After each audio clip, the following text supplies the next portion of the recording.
Saudara, penyidik Direktorat Tindak Pidana Korupsi Bareskrim Polri telah memeriksa 3 tersangka untuk kasus dugaan suap terkait penghapusan red notice di Interpol atas nama Joko Sugiarto Chandra alias Joko Chandra. 2 orang diantaranya adalah Irjen Napoleon Bonaparte serta Brigjen Prasetyo Utomo. Hari ini rencananya akan digelar rekonstruksi kasus dugaan penyuapan tersebut.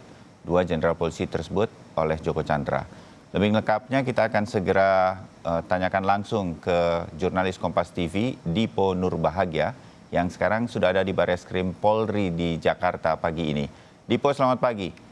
Kapan sudah pasti jadwalnya begitu akan berlangsung rekonstruksi ini, seperti apa dan siapa saja yang sudah direncanakan akan hadir? Dipo, silakan.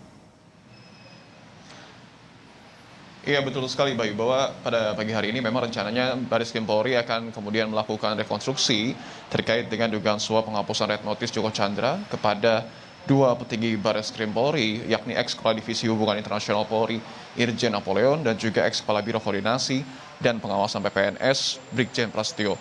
Pukul berapa Bayu dan juga saudara rekonstruksi ini akan dimulai? Informasi yang kami dapatkan, rekonstruksi akan dimulai pada pukul 8 pagi hari ini di lantai 6 gedung Bareskrim Polri.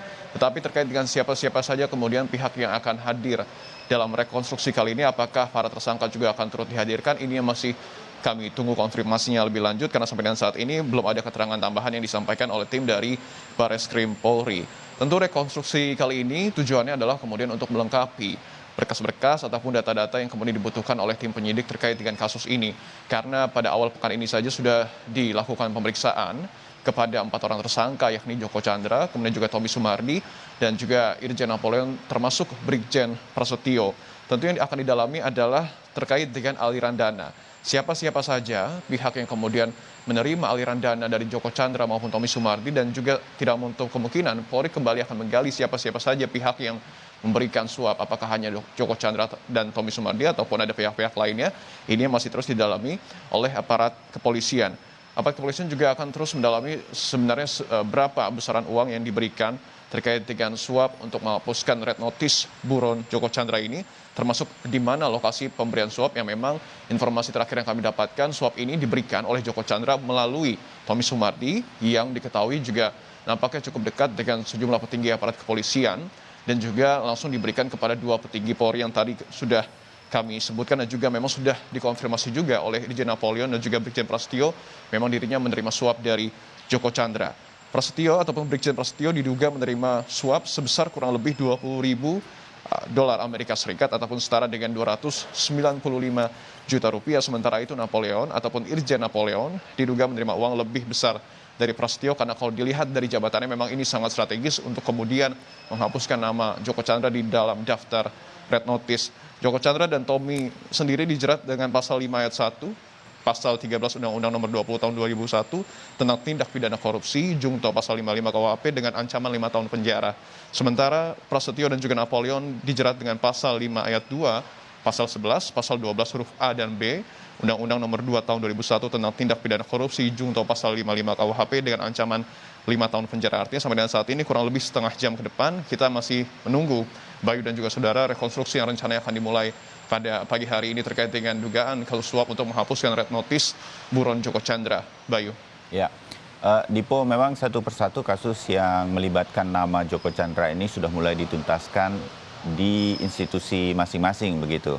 Di kepolisian, Bareskrim sudah mengusutnya, kemudian ada Jampitsus di Kejaksaan Agung juga sudah dilakukan pengusutan-pengusutan.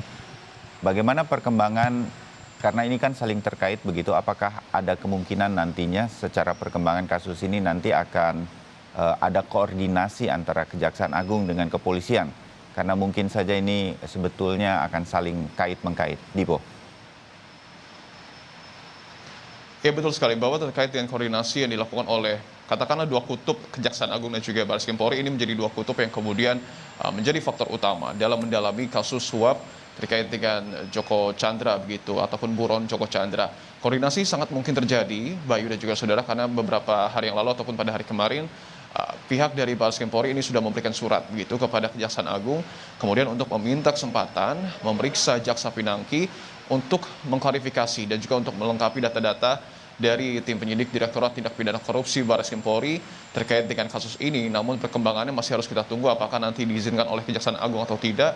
Karena memang di tubuh Kejaksaan Agung pun pemeriksaan terkait dengan Jaksa Pinangki ini juga memang sangat cair. Bahkan ada beberapa pihak yang kemudian mengaitkan Jaksa Pinangki ini dengan Jaksa Agung ST Burhanuddin, sehingga muncul juga persepsi-persepsi baru bahwa lebih baik begitu kasus terkait dengan pemeriksaan Jaksa Pinangki bahkan ini dilakukan oleh Komisi Pemberantasan Korupsi. Tetapi yang menarik yang dibahas di dalam tubuh Barreskrim Polri adalah peran dan juga sebenarnya siapa pihak swasta bernama Tommy Sumardi ini yang nampaknya memiliki peran sentral. Karena kalau kita perhatikan ke belakang juga, pihak dari ataupun Kabar Eskrim sudah mengkonfirmasi bahwa bahkan dirinya pun mengenal Tommy Sumardi yang memang dikenal ini cukup dekat dengan para petinggi Polri. Begitu artinya adalah cukup menarik untuk kemudian mendalami peran-peran Tommy Sumardi dalam kasus suap ini.